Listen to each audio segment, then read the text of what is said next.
You saw how it looked like he shot him through the stair. If a build is yellow, that indicates that there is a player or something currently phasing through it that is causing it to not complete building.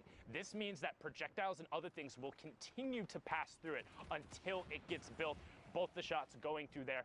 Well done from Jaylee. Now on board with FaZe's Jarvis, the player who in week 7 was just 2 points out of qualification. The controller lord out of the West ended up taking home the Fortnite Friday with FaZe Tilt just this past weekend. Can he add a World Cup qualification spot to his resume? He desperately wants to, sitting right now on 25 points. We're about to hit Storm Circle 6 as well. And again, another dense lobby, 41 players. We started on about 45, and it's been thinned out just a little bit here. Now look at this. We have to begin making rotations through Neil tilted. Chef Shaba there going to be picked up by Jarvis, his 3rd elimination. And there's still 39 players left in this lobby that potentially could just be food for Jarvis. Look at this, man. Shoulder to shoulder, 1-by-1s. People separated by a single build. Jarvis, all right. I like the impulses to reposition, and he's going to be able to farm a little bit of wood there as well. Okay, I like it.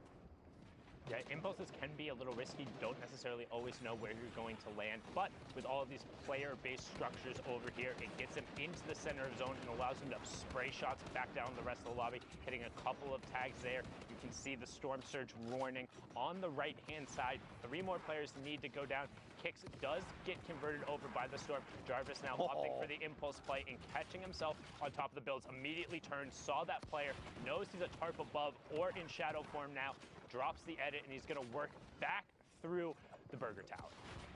Okay, I like this too, because if you're using build, you expose yourself. Or you could not use a build and hide in a little corner here. This is what makes Neil Tilted so dangerous. We see players just all the way around. We're at 28 players. This lobby is going to continue to thin out because everyone is scrambling right now, trying to get themselves to safety. Jarvis, look at him though, still on effective HP. He's trying to hunt this player down. He wants this elimination. A flick shot comes out, nothing connects. Now he's got the beat on the player. He knows where this player is, and he's just trying to lock it up.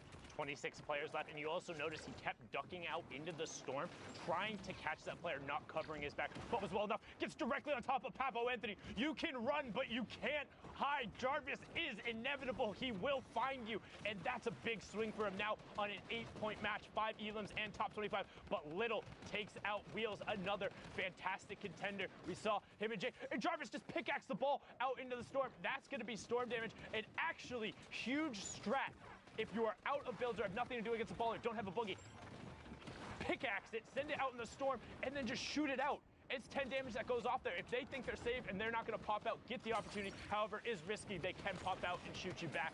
Most of the time, they do want to play passive. We've seen a couple of those go through. It's 900 IQ, but right now, Jarvis is trying to be 900 IQ. Gets pulled up into the rift. No shots coming out from everyone as the dives begin to go out. A number of umbrellas are pulled since we're at top 18. Players just want to stay in the lobby. Vinny gets he get high ground. Yes, dive in. There you go. Connects with it. That was beautiful. He needs to get back in the zone. Oh, he does. He finds a nice little pocket, and now he has that high ground priority, Zeke, like you just called out. Someone goes with a challenge. It's Blix the Fire. Just ruined it.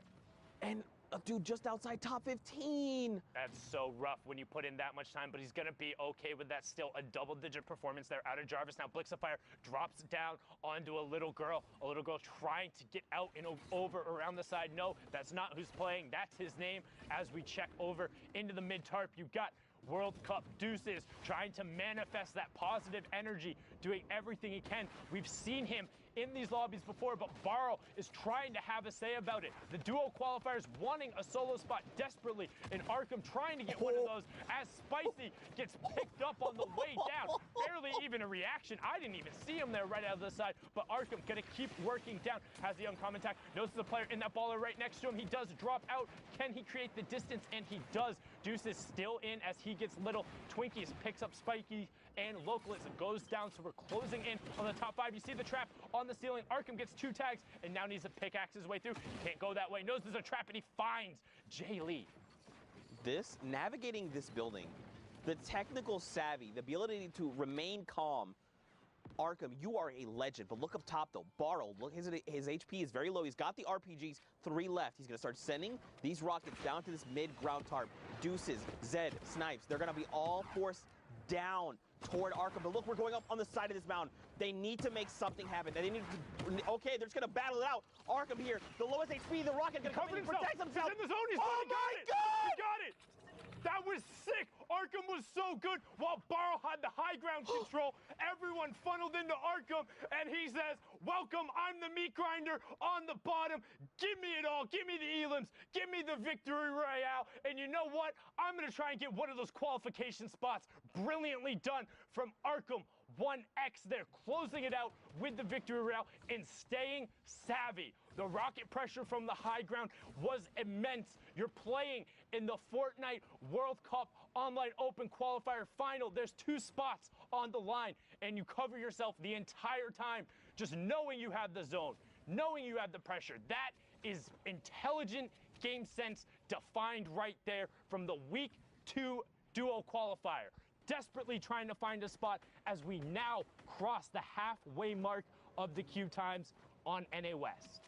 Oh my gosh, we've just been treated to some of the most unbelievable Fortnite action. It's so, I'm so honored to just be here and to just get to hang out with you guys and cast these games.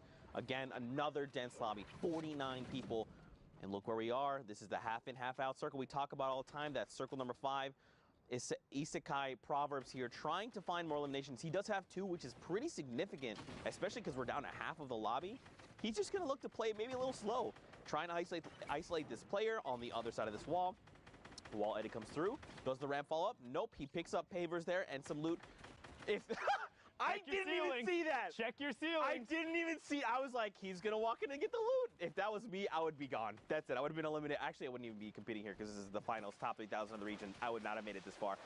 But that was very Proverbs. Let's go, man. Great eyesight. It's like a hawk. I'm not even going to ask you what your arena score is as we hop on board. You know here. what my arena score is. You see Saf there on the far left side. Karsten up top. Cheeks also putting some shots down towards him. You have Redux on the side. And right now, Proverbs is in that firing tunnel. And he says, nah, I'm good. Out of there. No thank you. Want nothing to do with that. Pops the last of his shadow bombs and gets all the way over into the priority side of the zone. Look at the bottom right-hand side. The whole lobby has to rotate past Proverbs. So what are they going to do? They're going to pressure him, saying, nah, you don't get to hold that spot for free. And I mean, look at the health, man. Down to 29. If the lobby decides to turn on Proverbs, he's going to get picked off. He just needs to take a second, bury himself down in these builds, and start either looking for a siphon, get the meds, or the minis. One thing else, too, want to call out, mispronounced your name yesterday. You saw Code Cali there on the bottom, another player who had a great day, but we're on board here with Twitch Maximo as he drops in, and this thing just stand still. Stand still. Hello? Hello? Okay, you missed the first one. No! I don't know why he was trying to wiggle there and trying to be a little cheeky about it. He does get the 63 though, Sundown. He should get this. The player's in the storm. We'll get the storm tick over. There it is. But the question is, how much does it cost him? Because that should have been free, and it should have given him the high ground control. So can he get that back? We're getting closer in to the top 25. Instead, just going to use the redeploy. He picked up and hop right over. Good bunny hop to maintain the momentum and continue going. Again, when we talk about bunny hop, spamming jump, when you're touching the ground, you can retain some of your momentum, but be careful. Might carry you off the map. I've done that a couple times, I swear. Very not pretty, as we see here. Moni pushing over 34 players remaining, so still not at that first placement threshold. You see Acho Tipasolo getting picked up on the low ground by Lorelei there.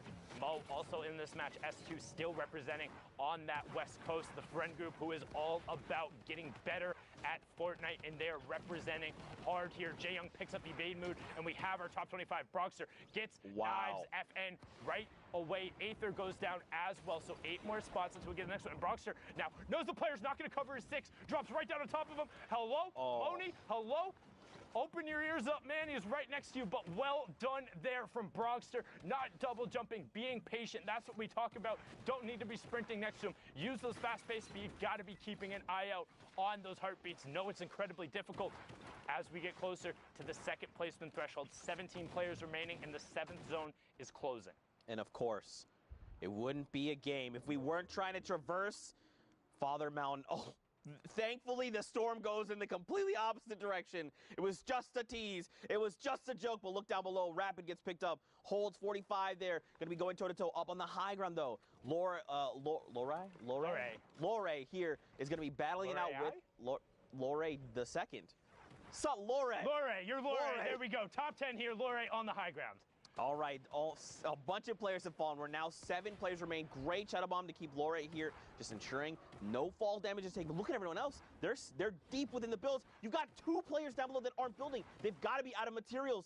Can Lore take advantage of the Broxter up on top? He still has them. But look at everyone down below. Everyone else is battling it out right now. Yeah, we're into the top 5, top 4 now. Broxter top right on the high ground. He says, no, I don't need high ground. Let's just join the fray down here. Only 1 tarp above. Lore gets Mo and gets the match from it. There, Broxter gets I Am Charo. Lore has a shadow if he wants to try and retake. Zone is closing. Also has 75 to the 24 build, but Broxter doesn't care. Shoot first, ask questions later. Broxter putting pressure onto Lore. Knows the zone is there. Lore tries to dip out and around, but too clever for your own good. Broxter, 5 elims and the victory royale, 15 points there to push him up to 32. That match was ridiculous, but for now, we're going to throw it back on over to Courage, who's in the studio. Thank you, gentlemen. Yes, great energy from Zeke and Sundown. What you don't see behind the scenes is Zeke currently taking his shoes off, got the socks out. He honestly looks extremely relaxed. He's looking real comfortable, but the energy's there. I like it. I respect it. I love hearing those two on the mic. Courage joined by Dr. Lupo as we catch up to speed on a few things going on while the NA West action unfolds. Obviously intense down to the wire in some of those games right there. Arkham with a big performance.